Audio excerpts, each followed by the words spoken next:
بسم اللہ الرحمن الرحیم. بہت شکریہ جناب رانا عظیم صاحب اور جمیل مرزا صاحب اور آپ سب لوگ جو یہاں پہ تشریف لائے. رانا صاحب نے مجھے ذرا تھوڑا سا پھنسا دیا ہے. ایک تو انہوں نے کہا کہ آپ میزبان ہیں اور دوسرا انہوں نے میرے سامنے ایک فل ٹاس بھی پھینک دیا ہے کہ عمران خان صاحب تنقید برداشت کرتے ہیں بڑا مسکرا کے. تو لیکن کیونکہ ہم Pakistan federal union of journalist جو ہے وہ آزادی صحافت کے لیے اس نے آپ سب کو یہاں پہ اکٹھا کیا ہے, تو کھل کے بات کریں گے, لیکن ایک دوسرے کا جو احترام ہے اس کو ملحوظ خاطر رکھنا چاہیے. اور جو باتیں کی ہیں مجھ سے پہلے خاص طور پہ جمیل مرزا نے جو میثاق صحافت کی بات کی ہے اور محیط پیرزا صاحب نے بھی بڑی اچھی باتیں کی ہیں, تو ہم یہی جو ہمارا ایک آج کا یہ ایک مرکزی خیال ہے اسی کو لے کے آگے بڑھیں گے. لیکن میں مختصراً آپ کو تھوڑا سا بتانا چاہتا ہوں کہ پی ایف یو جے جو ہے اس کی ہسٹری کیا ہے. تھوڑی سی ہسٹری آپ کو بتائی ہے ہمارے دوست رانا عظیم نے. Pakistan federal union of journalist جو ہے یہ ہمیشہ سے یہ 1950 کی دہائی میں قائم ہوئی تھی, اور یہ جو یہاں پہ بتایا گیا کہ جی پاکستان میں ہمیشہ آزادی صحافت جو ہے وہ پابندیوں کی زد میں کیوں رہتی ہے, تو یہ سلسلہ جو ہے نا یہ تو 1947 کے بعد ہی شروع ہو گیا تھا. لیکن جنرل ایوب خان نے جب پریس اینڈ پبلیکیشن آرڈیننس لگایا, اس کو ہم کہتے ہیں پی پی او 1960, تو اس کے خلاف جو پی ایف یو جے کی جو سٹرگل تھی, ہمارے بزرگوں نے جو سٹرگل کی اس کے خلاف, اس سٹرگل سے پی ایف یو جے کو ایک ڈیموکریسی میں سٹیک ہولڈر کا اس کا ایک مقام بن گیا کہ یہ بھی ایک سٹیک ہولڈر ہے. اور سب سے اہم ترین بات ہے جو ابھی کہا گیا کہ جی کچھ لوگ جو ہیں وہ ایک پولیٹیکل پارٹی کے ساتھ ہیں, کچھ لوگ دوسری کے ساتھ ہیں, کچھ تیسری کے ساتھ ہیں. تو میں اپنے چھوٹے بھائی کو بڑے احترام سے کہوں گا کہ ہماری جو پی ایف یو جے کی ہسٹری ہے اس میں اس چیز کو بادر نہیں کرتے ہم کہ کون کس پولیٹیکل پارٹی کے ساتھ ہے. بادر صرف یہ کرنا ہے کہ آپ جس پولیٹیکل پارٹی کو سپورٹ کر رہے ہیں آپ کریں, لیکن اگر آپ کی آزادی رائے پہ, آپ کی آزادی اظہار پہ کوئی پولیٹیکل پارٹی پابندی لگاتی ہے, خواہ وہ حکومت میں ہے یا اپوزیشن میں ہے, تو آپ نے اس کے خلاف آواز بلند کرنی ہے. اس کی مثال یہ ہے کہ جب ذوالفقار علی بھٹو صاحب کی حکومت تھی تو روزنامہ جسارت جماعت اسلامی کا اخبار تھا, تو جسارت کو بند کر دیا گیا. تو پی ایف یو جے کے جو اس وقت ہمارے سربراہ تھے منہاج برنا صاحب اور سیکٹری تھے نثار عثمانی صاحب, انہوں نے اس کی مخالفت شروع کر دی, مظاہرے شروع کر دیے. تو ہمارے کچھ دوستوں نے کہا کہ جی یہ تو جماعت اسلامی کا اخبار ہے اور یہ جماعت اسلامی جو ہے اس نے تو ہمیشہ ہماری مخالفت کی ہے, تو آپ اس کے لیے آواز کیوں اٹھاتے ہیں. تو عثمانی صاحب نے کہا نہیں, یہ اخبار تو ہے نا اور ایک خاص اسکول آف تھاٹ کا اخبار ہے, تو اگر اس کی آواز دبائی گئی ہے تو یہ فریڈم آف سپیچ کو دبایا گیا, تو ہم نے اس کی مخالفت کرنی ہے. انہوں نے کی اس کی مخالفت. پھر ضیاء الحق صاحب کا دور آیا تو ضیاء الحق صاحب نے مساوات اخبار کو بند کر دیا جو پیپلز پارٹی کا ترجمان اخبار تھا. تو عثمانی صاحب نے کہا کہ ہم اس کی بھی مخالفت کریں گے. اور 1978 میں Pakistan federal union of journalist نے گرفتاریاں دینی شروع کر دیں. یہاں سے تحریک چلی. معذرت کے ساتھ عرض ہے کہ جو پولیٹیکل پارٹیز کی جو تحریک بحالی جمہوریت ہے جس کو ایم آر ڈی کہا جاتا ہے, یہ 1983 میں بنی ہے, لیکن پی ایف یو جے کی جنرل ضیاء الحق کے خلاف سٹرگل 1978 میں شروع ہو گئی تھی جب مساوات اخبار کو بند کیا گیا تھا. یہاں پہ ایک پرانے پپلے بیٹھے ہوئے ہیں پیچھے مجھے نظر آ رہے ہیں, عبداللہ ریاڑ صاحب, ان کو سارا پتہ ہے. تو فرد اللہ بابر صاحب بھی ان باتوں کی تائید کریں گے. تو اس لیے یہ جو مسئلہ ہے نا کہ جی آپ ایک پولیٹیکل پارٹی کا جو موقف ہے اس کو کیوں سپورٹ کر رہے ہیں, بطور ایک صحافی یہ ہماری ایک انٹرنل ڈیبیٹ ہے کہ آپ کو ریڈ لائن کتنی کراس کرنی ہے کتنی نہیں کرنی. لیکن اگر آپ کر بھی رہے ہیں اور آپ کی آواز دبائی جاتی ہے تو یہ ناقابل قبول ہے, یہ آرٹیکل 19 کی خلاف ورزی ہے. ہمارے دوست جناب شعیب شاہین صاحب نے بڑی زبردست باتیں کی ہیں. انہوں نے لائرز موومنٹ یاد دلائی ہمیں 2007 میں جب پابندیاں تھیں اور ہم سڑکوں پہ پروگرام کرتے تھے اور عمران خان صاحب بھی آتے تھے اور مسلم لیگ نون کے لوگ بھی آتے تھے اور بھی سارے لوگ آتے تھے. لیکن ہمارا یہ خیال تھا کہ لائرز موومنٹ جو ہے اس کے نتیجے میں پاکستان میں جو قانون کی بالادستی کا جو تصور ہے یہ تصور جو ہے یہ مضبوط ہوگا, لیکن یہ تصور جو ہے یہ مضبوط نہیں ہوا. یہ میں بڑی بدقسمتی سے یہ بات کروں گا, جو فروٹ ہے نا, جو پھل ہے اس اسٹرگل کا وہ نہیں ملا. اور اسی لیے پھر اس کے بعد ہمیں خود عدالتوں میں جا کے اور کہنا پڑا کہ یہ جو ہمارے میڈیا میں جو کچھ ہو رہا ہے اس کو بند کریں. میں نے 2012 میں سپریم کورٹ میں پٹیشن فائل کی کہ یہ جو انفارمیشن منسٹری کا سیکرٹ فنڈ ہے اس کو آپ بند کریں, کیونکہ یہ جو سیکرٹ فنڈ ہے اس سے صحافیوں کو رشوت تقسیم کی جاتی ہے. اس وقت پیپلز پارٹی کی گورنمنٹ تھی.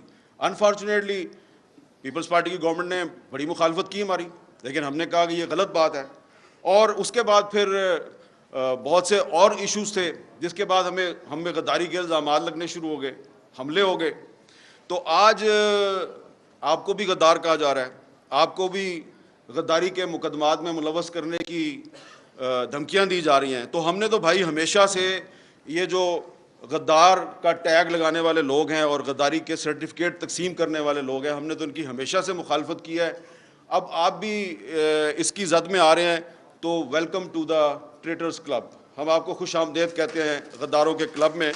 اس کی وجہ یہ ہے کہ میں ذاتی طور پہ ہمیشہ یہ کہتا ہوں کہ اگر کوئی مجھے غدار کہتا ہے تو 100 دفعہ کہے کہ میرے لیے فخر کی بات ہے. ہاں, اگر کوئی آپ کو پیٹریوٹ کہتا ہے تو پھر آپ ذرا مشکوک ہیں, کیونکہ پیپلز پارٹی پیٹریوٹ بنی تھی نا, پتہ ہے نا آپ کو. تو مسلم لیگ کے اندر بھی جو گروپ بنے تھے قائد اعظم کے نام پہ, پتہ ہے نا آپ کو کس طرح بنتے ہیں, برا نہ بنائیے گا سرور خان صاحب. تو اس لیے اگر آپ کو کوئی پیٹریوٹ کہتا ہے تو پھر آپ مشکوک ہو جاتے ہیں. ہاں, کوئی غدار کہتا ہے اس کا مطلب ہے کہ یار یہ بندہ جو ہے نا یہ اس راستے پہ چل رہا ہے جس پہ فاطمہ جناح چلی تھی. سب سے پہلے اس ملک میں مادر ملت محترمہ فاطمہ جناح کو جنرل ایوب خان نے کہا یہ انڈین ایجنٹ ہے, اور کہا کہ یہ غدار ہے. اس لیے آج کے پاکستان میں جب کسی سیاستدان کو غدار کہا جاتا ہے تو میں سمجھتا ہوں کہ اسے اس پہ اعتراض نہیں کرنا چاہیے, خوشی کے ساتھ کہیں کہ ہاں میں غدار ہوں, آؤ مجھے گرفتار کرو, آؤ میرے پہ مقدمہ چلاؤ. لیکن اگر کوئی فوجی ڈکٹیٹر جو ہے اس پہ آرٹیکل 6 کو ایبروگیٹ کرنے کا الزام ہے تو اس پہ مقدمہ ضرور چلنا چاہیے, اس کو کنوکٹ کیا گیا تو اس کو سزا بھی ملنی چاہیے. تو یہ شعیب شاہین صاحب جو ہیں یہ میری اس بات سے اتفاق کریں گے, انہوں نے بڑے خوبصورت طریقے سے آپ کو ڈیفائن کر دیا ہے کہ آئین کی خلاف ورزی ایک اور چیز ہے اور آئین کو ایبروگیٹ کرنا ایک اور چیز ہے. تو آئین کی خلاف ورزی پر آپ ایک مقدمہ چلا سکتے ہیں کہ بھئی تم نے ٹریفک سگنل توڑا ہے, تمہیں جرمانہ کرتے ہیں, لیکن ٹریفک سگنل توڑنے پہ آپ کہیں کہ تم غدار ہو, تم نے آئین ایبروگیٹ کیا ہے. تو یہ بات جو ہے یہ ناقابل قبول ہے. اس لیے پولیٹیکل گورنمنٹ کو فوجی ڈکٹیٹروں کے راستے پہ بالکل بھی نہیں چلنا چاہیے. اب یہ جس پی ایف یو جے کے سیمینار پہ آپ آئے ہیں, یہ وہ پی ایف یو جے ہے جس نے ہر مشکل وقت میں جب بھی آزادی صحافت پہ کوئی برا وقت آیا تو اس پی ایف یو جے نے اس پہ سڑکوں پہ بھی لڑائی لڑی اور عدالتوں میں بھی لڑائی لڑی. تو اس لیے میں آج کیونکہ عمران خان صاحب ہیں, تحریک انصاف کے بہت سے لیڈر یہاں پہ بیٹھے ہوئے ہیں, تو آپ کو فوڈ فار تھاٹ دینا چاہتا ہوں کہ آپ ذرا سوچیں کہ جب آپ حکومت میں آتے ہیں تو کیا وجہ ہوتی ہے کہ یہ پی ایف یو جے جو آج آپ کی ہوسٹ ہے یہ آپ کی حکومت کے اقدامات کے خلاف عدالتوں میں چلی جاتی ہے. جیسا کہ آپ کو ہمارے دوست بتا رہے تھے کہ پیکا لا جو ہے یہ جب 2016 میں آیا تو مسلم لیگ نون کی حکومت تھی, اور اس وقت جب ہم نے اس لا کی مخالفت کی پیکا کی تو ہمیں کہا گیا کہ یہ آپ کے پیچھے ڈالر بول رہے ہیں. یاد ہے نا آپ کو, وہ ایک منسٹر ہوتی تھی ان کی, انہوں نے کہا آپ کے پیچھے ڈالر بولتے ہیں. ہم نے ان کو کہا کہ یہ تم آج 2016 ہے, تم یہ پیکا لا بنا رہی ہو, یہ اسی لا میں تم اندر ہو جاؤ گی. اب وہ کہیں نظر ہی نہیں آتی, پتہ نہیں کدھر چلی گیا وہ. اچھا, اسی طرح پھر 2017 میں جب مسلم لیگ نون کی جو حکومت ہے اس نے ایک ایگزیکٹو آرڈر کے ذریعے تمام ٹی وی چینلز پر پابندی لگائی, تو ہم نے یہاں اسلام آباد میں ایک سکوت میڈیا کیمپ لگایا. ایک سکوت ڈھاکہ ہوا تھا, ہم نے کہا یہ سکوت میڈیا ہو گیا کیونکہ سارا میڈیا ہی بند کر دیا ہے. وہ فیض آباد میں دھرنا چل رہا تھا, اس کو روکنے کے لیے سارا میڈیا ہی بند کر دیا انہوں نے. تو یہ میں آپ کو اس لیے بتا رہا ہوں کہ کوئی بھی پولیٹیکل پارٹی ہو, پیپلز پارٹی ہو, مسلم لیگ نون ہو یا تحریک انصاف ہو, یہ پی ایف یو جے جو ہے یہ ہر حکومت کے دور میں جب بھی کوئی پابندی لگتی ہے تو یا تو ہمیں سڑکوں پہ آنا پڑتا ہے یا ہمیں عدالتوں میں جانا پڑتا ہے. تو یہ جو پی ایف یو جو ہے, اس پی ایف یو جے نے جب آپ نے پیکا آرڈیننس جو ہے وہ جب آپ نے لاگو کیا, اور میری انفارمیشن کے مطابق ڈاکٹر شیریں مزاری نے اس پہ آبجیکشن کی تھی, لیکن اس کے باوجود وہ ایک کابینہ کا بائی سرکولیشن اجلاس جو ہے اس نے اس کی منظوری دی اور آپ نے اس کو لاگو کر دیا, تو ود ان 24 آورس انہوں نے مجھے لاہور سے کہا جی اس کو چیلنج کرنا ہے. یہ جمیل مرزا صاحب آگے میرے پاس اگلے دن, ہم نے بہت جلدی میں ایک پٹیشن تیار کی, اس میں آرگومنٹس بھی صحیح طرح نہیں لکھے, بس کر کے صبح جا کر 9 بجے عدالت میں ہم نے اس کو داخل کروایا. اور اس دن جسٹس اطہر من اللہ صاحب کا اللہ بھلا کرے کہ انہوں نے اس کا جو سب سے خطرناک اس کی جو کلاس تھی اس کو انہوں نے سسپینڈ کر دیا. اگر وہ سیکشن 22 اگر وہ اس دن سسپینڈ نہ کرتے تو آج یہ آپ یہاں پہ جو سیمینار کر کے کوئی چلا جائے گا, کوئی پتہ نہیں شاید جا سکے یا نہ جا سکے, کہیں کہاں پھنس جائے. لیکن یہ ہے کہ یہ شعیب شاہین صاحب تو پچھلے سیمینار میں بھی تقریر کر کے ابھی تک آپ صحیح سلامت پھر رہے ہیں. اگر وہ اطہر من اللہ صاحب اس سیکشن کو سسپینڈ نہ کرتے تو یہ بات کرنا آج یہاں پہ بڑا مشکل ہو جاتا. اس لیے یہ بات بالکل صحیح کی جا رہی ہے کہ ملٹری ڈکٹیٹر کے دور میں اور آج کے دور میں جو فرق ہے وہ یہ ہے کہ ملٹری ڈکٹیٹر کے دور میں آپ کو پتہ ہوتا ہے کہ آپ کا دشمن کون ہے. یہ سویلین گورنمنٹ کے دور میں جو ایک آمرانہ قسم کے اقدامات لگتے ہیں تو وہ سامنے نہیں آتے, پتہ نہیں چلتا کون کیا کر رہا ہے. اسی طرح جو ایک تو پیکا آرڈیننس جو ہے, پیکا لا, یہ آزادی صحافت کے راستے کی بہت بڑی رکاوٹ ہے. ایک اور قانون ہے جو انگریز نے ہم پہ مسلط کیا تھا, 124A بغاوت کا مقدمہ. اور یہ 124A جو ہے یہ اس کی یہ ٹریجڈی ہے بہت بڑی پورے سب کانٹیننٹ کی, کہ ایک کشمیری جرنلسٹ ہے فہد شاہ, سری نگر میں اس کو جیل میں ڈالا ہوا ہے 124A کے تحت.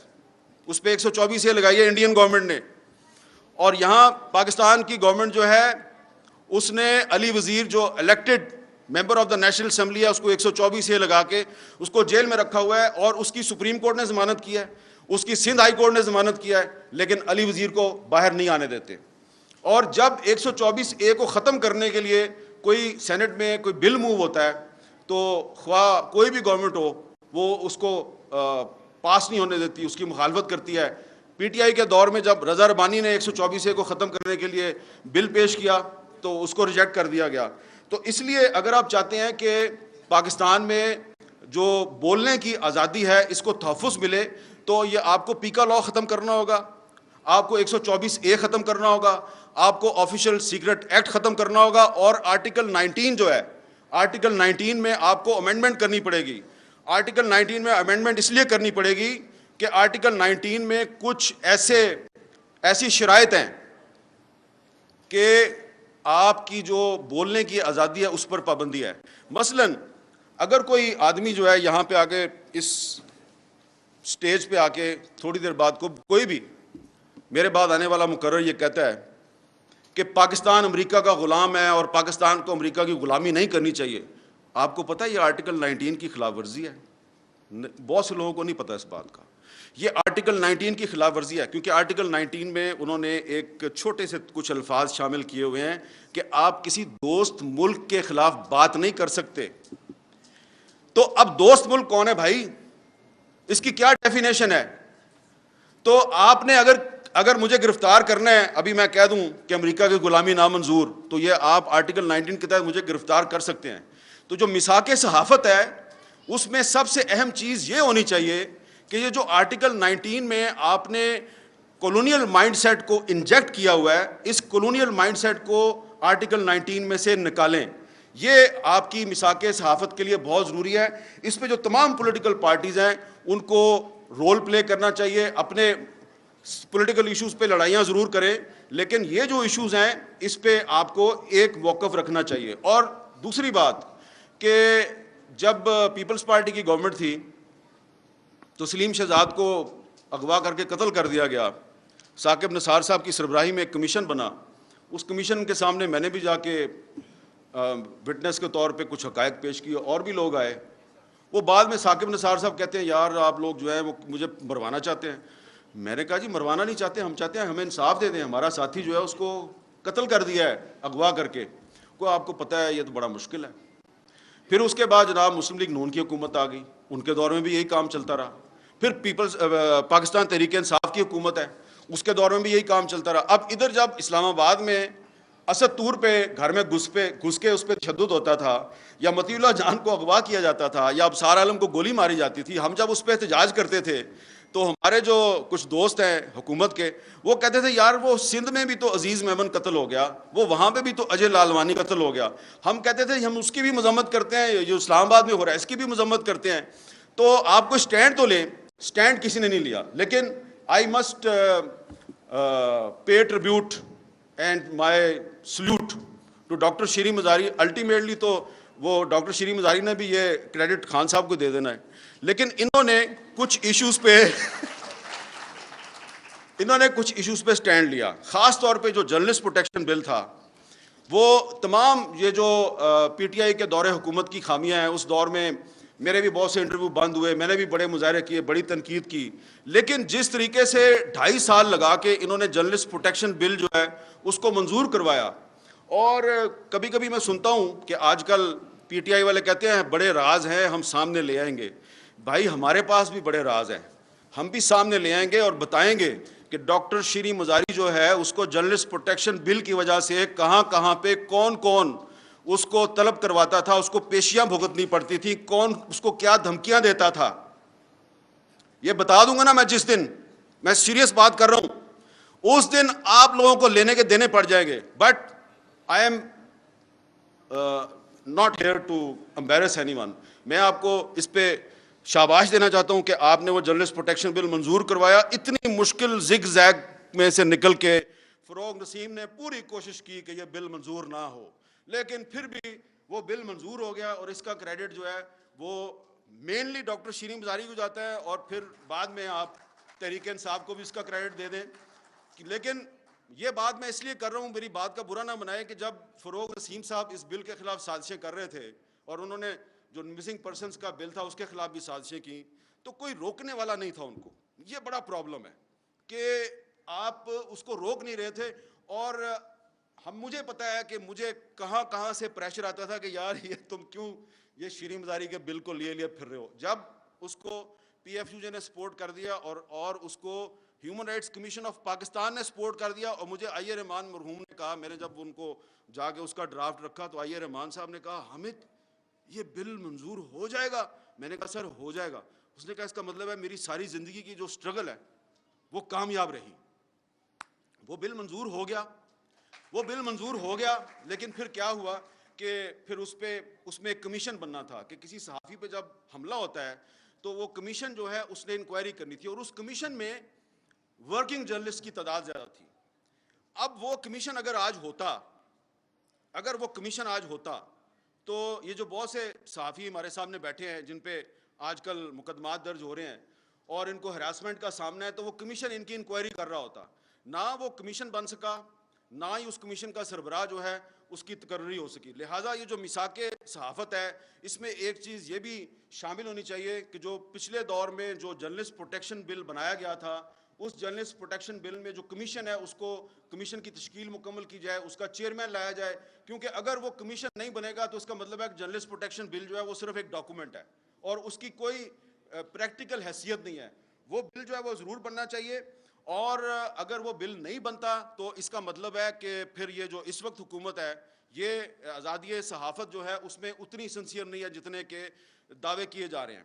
تو میں نے کافی ساری باتیں کر لی ہیں, لیکن ایک بات میں آخر میں ضرور کروں گا کہ اسلام آباد ہائی کورٹ بار ایسوسی ایشن جو ہے اس نے پاکستان تحریک انصاف کے دور حکومت میں ایک آبزرویشن دی تھی تقریباً 5-6 مہینے پہلے کہ لاپتہ افراد کا جو معاملہ ہے اس پر اب میڈیا میں بات کرنا بڑا مشکل ہو گیا ہے.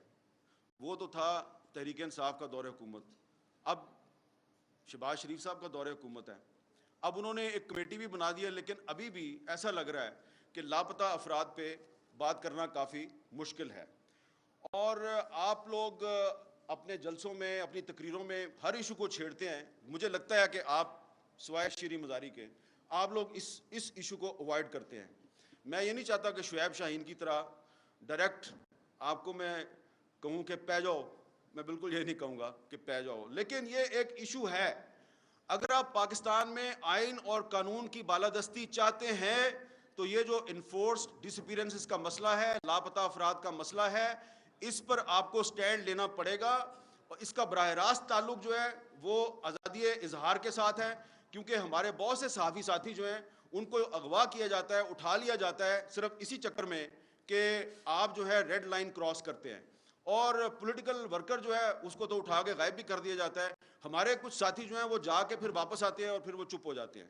تو اس لیے یہ جو لاپتہ افراد کا معاملہ ہے, اس کا ہماری صحافت کے ساتھ اور فریڈم آف سپیچ کے ساتھ بہت گہرا تعلق ہے. اس لیے جب تک آپ اس پہ سٹینڈ نہیں لیں گے تو وہ لوگ جو سمجھتے ہیں کہ پاکستان میں آپ کو انسانی حقوق کی خلاف ورزیوں کے خلاف ایک سیسا پلائی ہوئی دیوار بننا چاہیے, وہ آپ کے ساتھ کھڑے نہیں ہوں گے, اور یہی آپ کا اصل ٹیسٹ کیس ہے. بہت بہت شکریہ.